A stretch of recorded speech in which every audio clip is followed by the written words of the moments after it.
Au nom du Père et du Fils et du Saint-Esprit, Amen. Grande joie d'être là avec toi en ce 26 mai, jeudi de l'Ascension. Aujourd'hui, nous commençons la grande nouvelle de l'Esprit Saint où toute l'Église dans le monde entier se prépare pour Pentecôte, où nous allons recevoir les grands dons, selon Saint Jean, dans son évangile. Et c'est les dons les plus importants, c'est de recevoir l'Esprit Saint et devenir enfant de Dieu. Voilà, de célébrer ces grands dons de l'Esprit Saint. C'est Dieu qui vient habiter en nous, qui crée en nous Abba Père. Et maintenant, la première lecture d'aujourd'hui, c'est Actes des Apôtres, chapitre 1er, à partir du verset 1. J'ai consacré mon premier livre au Théophile, à tout ce que Jésus a fait et enseigné depuis le commencement jusqu'au jour où, après avoir donné ses instructions aux apôtres qu'il avait choisis sous l'action de l'Esprit Saint, il fut enlevé au ciel. C'est encore à eux qu'avec de nombreuses preuves, il s'était présenté vivant après sa passion. Pendant 40 jours, il leur était apparu et les avait entretenus du royaume de Dieu. Alors, au cours d'un repas qu'il partageait avec eux, il leur enjoignit de ne pas s'éloigner de Jérusalem, mais d'y attendre ce que le Père avait promis. Ce qui, dit-il, vous avez entendu de ma bouche. Jean lui a baptisé avec de l'eau, mais vous, c'est dans l'Esprit Saint que vous serez baptisés sous peu de jours. Étant donc réunis, ils s'interrogeaient ainsi. Seigneur, est-ce maintenant le temps où tu vas restaurer la royauté en Israël? Il leur répondit, il ne vous appartient pas de connaître les temps et moments que le Père a fixés de sa seule autorité. Mais vous allez recevoir une force, celle de l'Esprit Saint, qui descendra sur vous. Vous serez alors mes témoins à Jérusalem et dans toute la Judée et la Samarie et jusqu'aux extrémités de la terre. À ce mot, sous leur regard, il s'éleva et une nuée les déroba à leurs yeux. Et comme ils étaient là, les yeux fixés au ciel, pendant qu'ils s'en allaient, voici que deux hommes vêtus de blanc se trouvèrent à leur côté et leur dirent, « Hommes de Galilée, pourquoi restez-vous ainsi à regarder le ciel? C'est Jésus qui, d'auprès de vous, a été enlevé au ciel, viendra comme cela, de la même manière que vous l'avez vu, s'en aller vers le ciel. » Alors, ici, cette première lecture nous dit exactement ce qui s'est passé ce jour que nous célébrons, le jour de l'ascension. L'ascension, ça veut dire que Jésus monte au ciel. Après la résurrection, Jésus a vécu avec ses disciples, ses apôtres, et après, Jésus va monter au ciel. Mais Jésus, avant de monter au ciel, Jésus donne des consignes bien précises. Jésus va dire, il leur enjoignit de ne pas s'éloigner de Jérusalem, mais d'attendre ce que le Père avait promis. C'est le don de l'Esprit Saint. Jésus dit, restez à Jérusalem, ne sortez pas.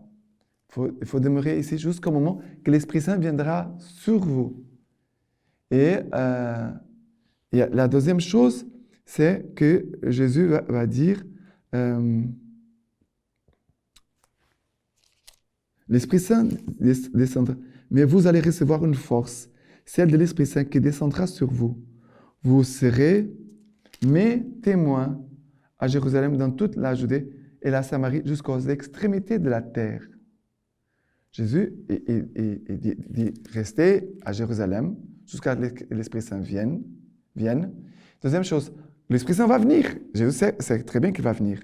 Vous allez recevoir cette force, c'est l'Esprit Saint. La force, c'est l'Esprit Saint qui viendra pour vous. Il va faire de vous témoins, mes témoins, partout dans le monde. Vous allez évangéliser partout dans le monde.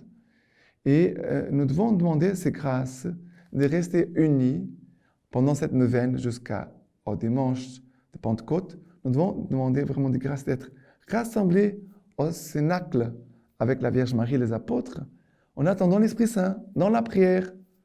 Vraiment d'être unis, non pas dans les divisions, non pas dans les bagarres, dans les difficultés, dans les disputes, mais vraiment unis dans la prière pour attendre les dons de l'Esprit Saint, pour devenir témoins de Jésus partout sur la terre. Et voilà. Et après, Jésus va monter au ciel. OK? Première chose. Deuxième, c'est le psaume 47. Tout le peuple battait des mains, acclamait Dieu en cri de joie.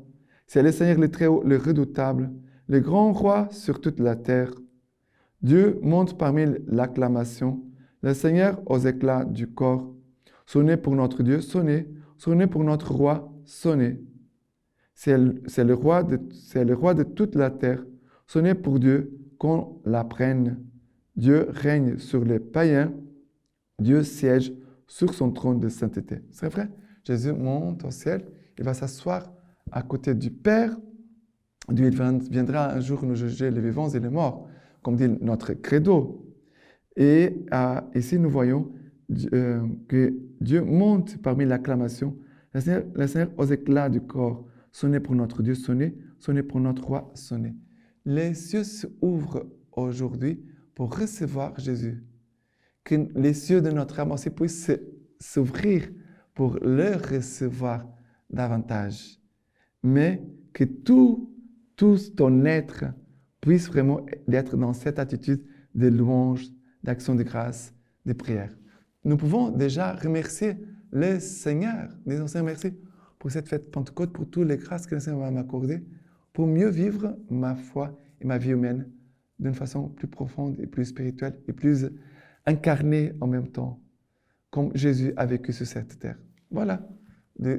Ces psaumes nous invitent déjà à entrer dans cette action de grâce pour tout ce que l'Esprit Saint va nous accorder à Pentecôte.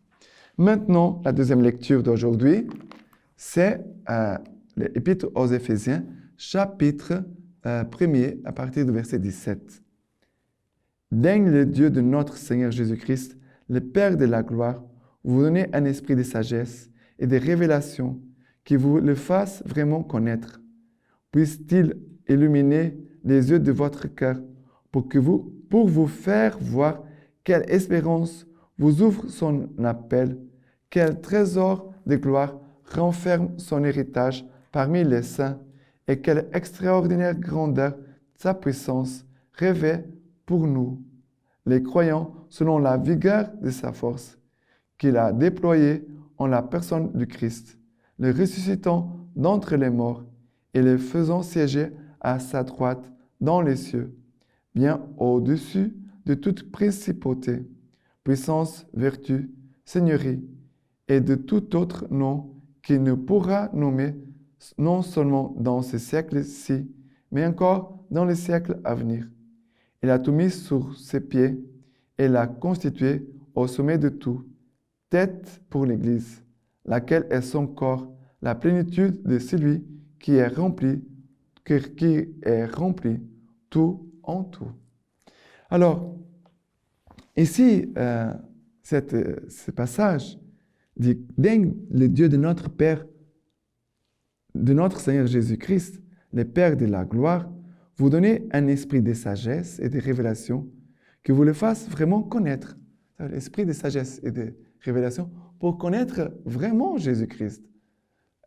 Je pense un peu Jésus-Christ, mais je ne connais pas entièrement Jésus-Christ, non? Mais nous devons vouloir, désirer connaître davantage Jésus. Et pour cela, nous avons besoin de cet esprit de sagesse et de révélation pour nous le faire connaître vraiment.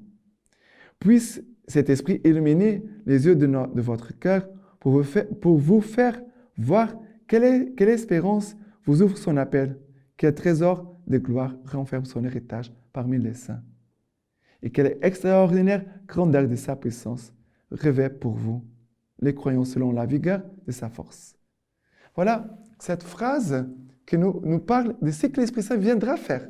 Déjà, l'Esprit Saint, il est en œuvre en nous pour nous le faire désirer, pour nous préparer, pour le recevoir. Mais en même temps, déjà, la lecture nous dit qu'est-ce que l'Esprit Saint veut faire en nous?